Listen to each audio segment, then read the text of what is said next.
So we're continuing Amirat Hashem on Berachos Samech Aleph Amud Aleph, and the Gemara writes as follows: Bishlama, we are pretty much like in the intermediate lines, about 2, 4, 6, 8, 10, 12 lines up from before it becomes fully wide. So Bishlama and Damar Pirtzov. So remember again, the Gemara was talking about the machlokes between how Adam, first man, was created. How was Chava created? Was Chava created from an additional appendage in Adam, or Shtei Pirtzufin, were they like two beings fused into one? So Bishlam Mandamar Pirtzuf, according to the opinion that says that there are two beings fused into one, Hainu Dichsev Zachar Unekeva Bara'am. Pasuk says, created them male and female. Alaman Damar Zonov, but according to one it says it was an appendage. My Zachar Unekeva Bara'am. What does that mean? He created them male and female. Kedrabi Abo. Rami ksiv zarchon nekeva baram uksiv kibitzelam elokim asa adam. So again, it says he created them male and female, and this is created in the image of God. How do you reconcile that? Ha ketzad bitchila.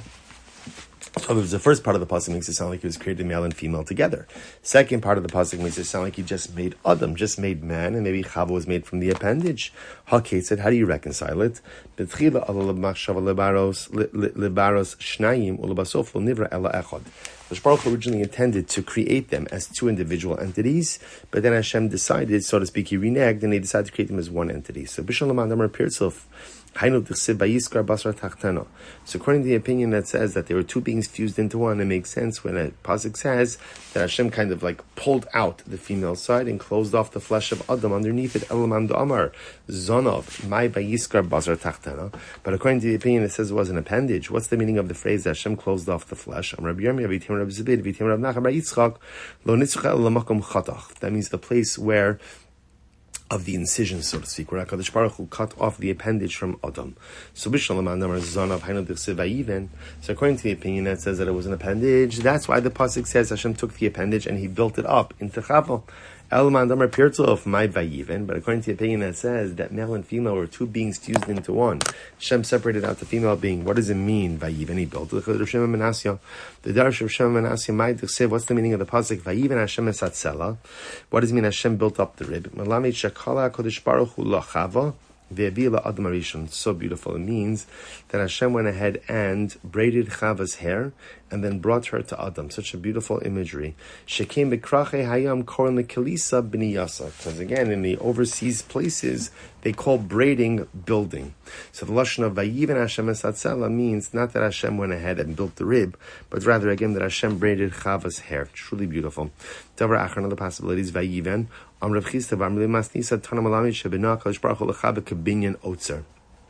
Other possibilities that Vayiven he built means that Hashem built Chava like a storehouse. What does this mean? Just like a storehouse is narrower on the top and wider on the bottom. This way it's able to store produce. Af Isha, first wide line. A woman is narrower on top and wider on the bottom. In order that she should be able to go ahead and keep the child in utero. Very beautiful. So Hashem brought Chava to Adam.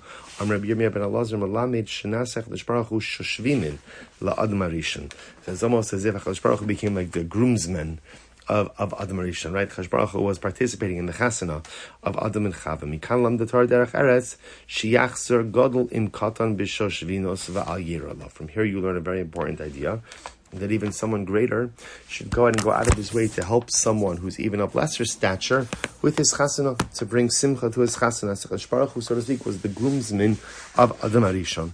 According to the opinion that says Adam and Chava were two beings fused into one, who went in front?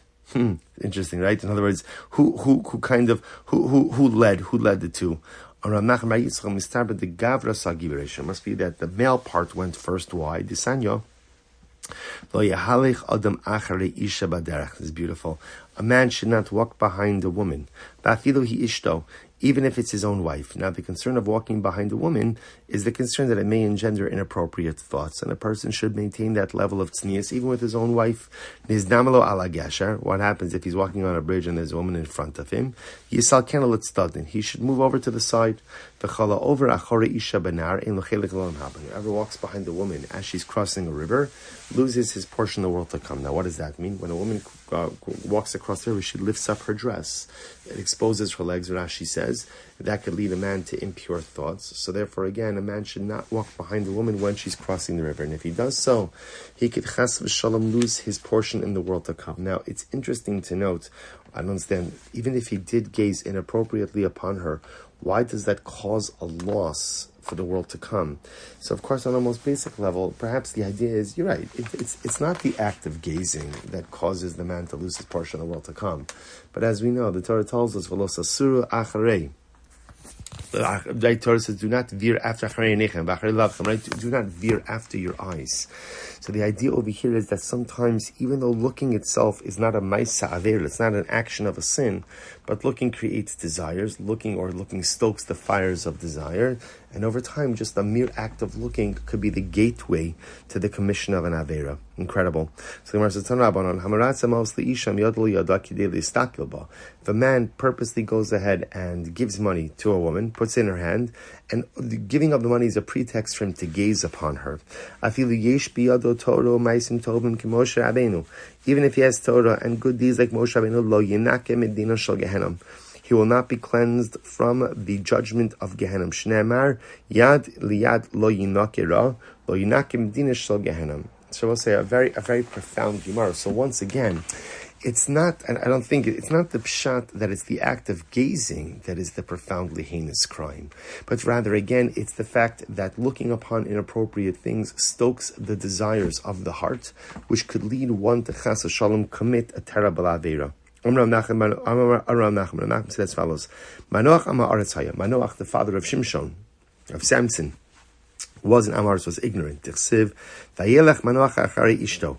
Because the pasuk says Manoach walked behind his wife. So the Gemara takes it that this act of walking behind the wife is a lack of tznius, a lack of proper and appropriate conduct, and therefore he must have been an Amoretz. So Maskil Nacharei Yitzchak Elmiat Gavi Elkanah Dichsev Vayilech Elkanah Acharei Ishto V'Gabi Elisha Dichsev Vayakam Vayilech Achareha. But the Gemara, so we find other examples. Elkanah, the father of Shmuel, walked behind his wife Chana, and Elisha walked behind the woman as well. Hachanami. So the Gemara says Hachanami. So the Gemara says Hachanami Acharei Mamish. So again, when it says they walked behind these women, doesn't mean they literally walked behind them. No. It means that the expression of walking behind someone means to follow their advice or to follow their counsel. So Elkanah followed the counsel of his wife. Elisha followed the counsel of this particular woman. So too by Manoach. Manoach wasn't a bad guy. He wasn't the Amaretz. When it says he walked after his wife, it means that he followed her counsel. He followed her advice. Ravashi, afilu beirav namilo karsh ne'amar v'takam rivka v'narasel v'tirkavna alag malim v'teilachna chareish v'lo lifnei ish.